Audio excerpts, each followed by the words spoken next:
नमस्कार, मैं आप सभी का स्वागत करती हूँ मेरे इस चैनल में। मेरा ये वीडियो करवा चौथ व्रत कथा पार्ट 2 है। पार्ट 1 का जो लिंक है मैं डिस्क्रिप्शन बॉक्स में ऐड कर दूँगी। अगर आपको वो सुनना हो तो आप लिंक पे क्लिक करके पार्ट 1 में जो मैंने कहानी सुनाई थी, साहूकार के 7 लड़के और उनकी बहन देवी करवा की कहानी आप सुन सकते हैं। वैसे तो करवा चौथ व्रत कथा में काफ़ी भिन्नताएं हैं, अतः आप अपने मतानुसार कथा का चयन कर सकते हैं। तो सबसे पहले मैं जो आपको कथा सुनाने जा रही हूँ वो है द्रौपदी को श्री कृष्ण ने सुनाई कथा। तो इस वीडियो में मैं आपको जो कहानी सुनाने जा रही हूँ वो इस प्रकार है। एक बार अर्जुन नीलगिरी पर तपस्या करने गए। द्रौपदी ने सोचा कि यहाँ हर समय अनेक प्रकार की विघ्न बाधाएं आती रहती हैं, उनके शमन के लिए अर्जुन तो यहाँ है नहीं, अतः कोई उपाय करना चाहिए। यह सोचकर उन्होंने भगवान श्री कृष्ण का ध्यान किया। भगवान वहाँ उपस्थित हुए तो द्रौपदी ने अपने कष्टों के निवारण हेतु कोई उपाय बताने को कहा। इस पर भगवान श्री कृष्ण बोले, एक बार पार्वती जी ने भी शिव जी से यही प्रश्न किया था, तो उन्होंने कहा कि करवा चौथ का व्रत गृहस्थी में आने वाली छोटी मोटी विघ्न बाधाओं को दूर करने वाला है। यह पितृ प्रकोप को भी दूर करता है। फिर श्री कृष्ण ने द्रौपदी को एक कथा सुनाई। प्राचीन काल में एक धर्मपरायण ब्राह्मण के 7 पुत्र तथा एक पुत्री थी। बड़ी होने पर पुत्री का विवाह कर दिया गया। कार्तिक की चतुर्थी को कन्या ने करवा चौथ का व्रत रखा। 7 भाइयों की लाडली बहन को चंद्रोदय से पहले ही भूख सताने लगी। उसका फूल सा चेहरा मुरझा गया। भाइयों के लिए बहन की यह वेदना असहनीय थी, अतः वे कुछ उपाय सोचने लगे। उन्होंने बहन से चंद्रोदय से पहले ही भोजन करने को कहा, पर बहन न मानी। तब भाइयों ने स्नेहवश पीपल के वृक्ष की आड़ में प्रकाश करके कहा, देखो चंद्रोदय हो गया, उठो, अर्घ देकर भोजन करो। बहन उठी और चंद्रमा को अर्घ देकर भोजन कर लिया। भोजन करते ही उसका पति मर गया। वह रोने चिल्लाने लगी। देवयोग से इंद्राणी देवदासियों के साथ वहाँ से जा रही थी। रोने की आवाज़ सुन वे वहाँ गईं और उन्होंने रोने का कारण पूछा। ब्राह्मण कन्या ने सब हाल कह सुनाया।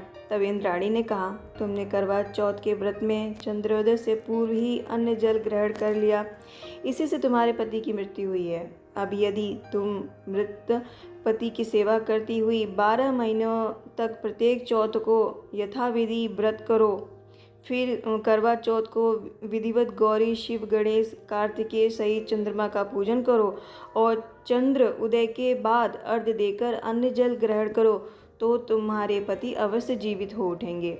ब्राह्मण कन्या ने अगले वर्ष 12 माह की चौथ सहित विधि पूर्वक करवा चौथ का व्रत किया। व्रत के प्रभाव से उनका मृत पति जीवित हो गया। इस प्रकार यह कथा कहकर श्री कृष्ण द्रौपदी से बोले, यदि तुम भी श्रद्धा एवं विधि पूर्वक इस व्रत को करो तो तुम्हारे सारे दुख दूर हो जाएंगे और सुख, सौभाग्य, धन धान्य में वृद्धि होगी। फिर द्रौपदी ने श्री कृष्ण के कथानुसार करवा चौथ का व्रत रखा। उस व्रत की प्रभाव से महाभारत के युद्ध में कौरवों की हार तथा पांडवों की जीत हुई। इस प्रकार ये कथा यहीं समाप्त होती है। अब मैं आपको तीसरी करवा चौथ व्रत कथा, जो कि पतिव्रता धोबिन देवी करवा की कहानी है, वो सुनाने जा रही हूँ। ध्यान से सुनिएगा। पुराणों के अनुसार करवा नाम की एक पतिव्रता धोबिन अपने पति के साथ तुंगभद्रा नदी के किनारे स्थित गांव में रहती थी। उसका पति बूढ़ा और निर्बल था।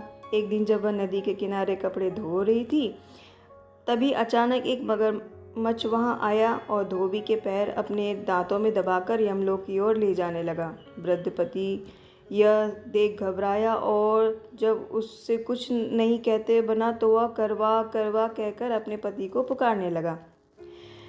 पति की पुकार सुनकर धोबिन करवा वहां पहुंची तो मगरमच्छ उसके पति को यमलोक पहुंचाने ही वाला था। तब करवा ने मगर को कच्चे धागे से बांध दिया और मगरमच्छ को लेकर यमराज के द्वार पर पहुंची।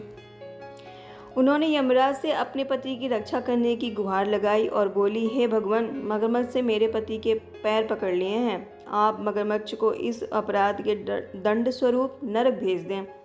करवा की पुकार सुन यमराज ने कहा, अभी मगर की आयु शेष है, मैं उसे अभी यमलोक नहीं भेज सकता।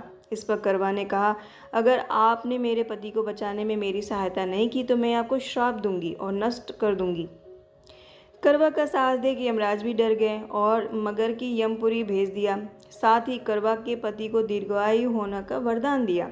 तब से कार्तिक कृष्ण की चतुर्थी को करवा चौथ व्रत का प्रचलन में आया, जिसे इस आधुनिक युग में महिलाएं अपनी पूरी भक्ति भाव के साथ करती हैं और भगवान से अपने पति की लंबी उम्र की कामना करती हैं।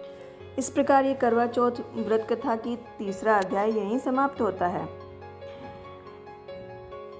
अगर ये मेरा वीडियो आपको पसंद आया हो तो लाइक करके जाइएगा, शेयर करके जाइएगा और मेरे चैनल को सब्सक्राइब कर लीजिएगा ताकि मेरे आने वाले वीडियो आप देख सकें।